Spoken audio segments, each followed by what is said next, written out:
Now we are on Roman numeral number 2.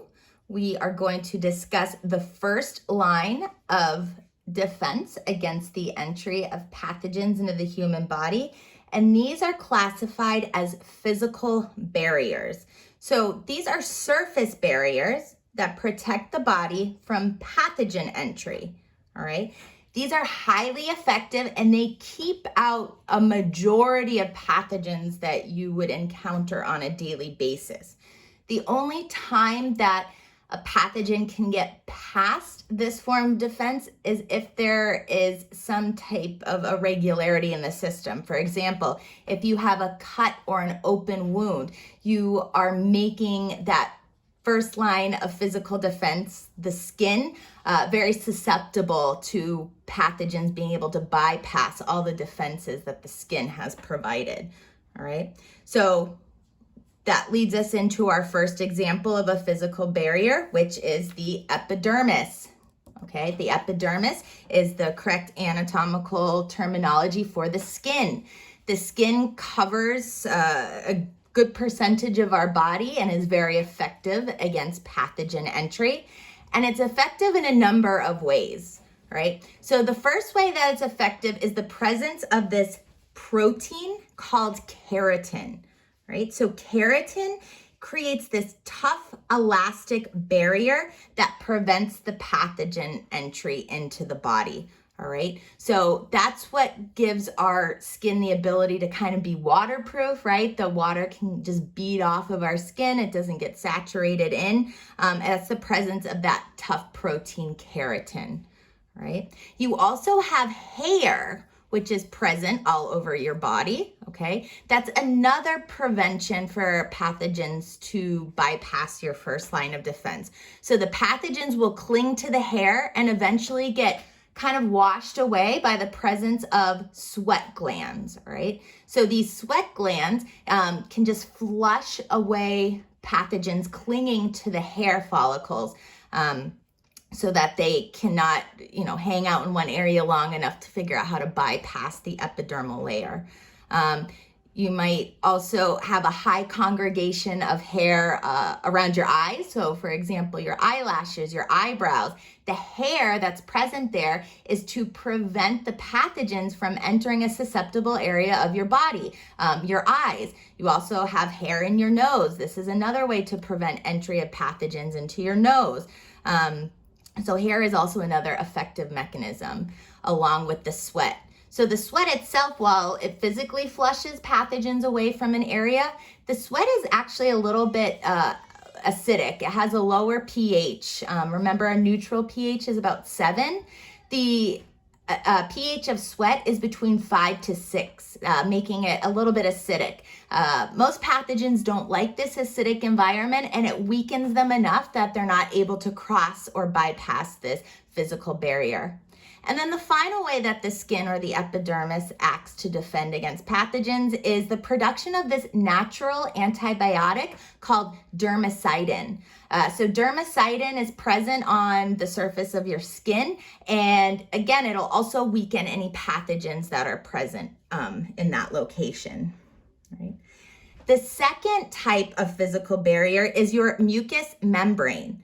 So the mucous membrane are surfaces that do not have keratin, right? And you can actually tell the difference in the texture between epidermis and mucous membrane. So for example, the inside of your mouth, the inside of your cheek, that light pink kind of slippery surface, that's because that type of skin does not have the presence of keratin. So you can see how keratin really changes the surface or changes the texture of the epidermis. So the mucous membrane lines all body cavities that are open to the external environment. So mucous membrane is present in your nasal cavity, your mouth, your throat, your esophagus, going all the way through the digestive system. Anything that is open to the external environment is lined with this mucous membrane, right? The only unfortunate part for the mucous membrane is that since it does not have keratin, the pathogen is able to easily slip between the cells of the mucous membrane. This is a perfect access point for pathogens. This is why they tell you to cover your mouth, cover your nose, for you to wear masks, not to touch your face, because that is an area of the body that pathogens can easily enter in, is the mucous membrane, all right? Since the mucous membrane is more vulnerable than other areas of the body, it also has mechanisms to prevent these pathogens from entering. The first one is the production of mucus, okay?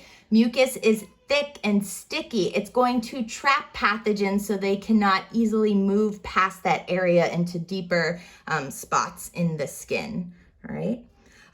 Also, the presence of an enzyme called lysozyme. These are enzymes that kill bacteria and are present in your tears, your saliva, your earwax, all prime entry points for bacteria and viruses. These enzymes kill the bacteria, so even if they do get into that vulnerable area, they're gonna be too weak to continue any deeper, all right? So an example of how mucus can be quite effective in blocking pathogen entry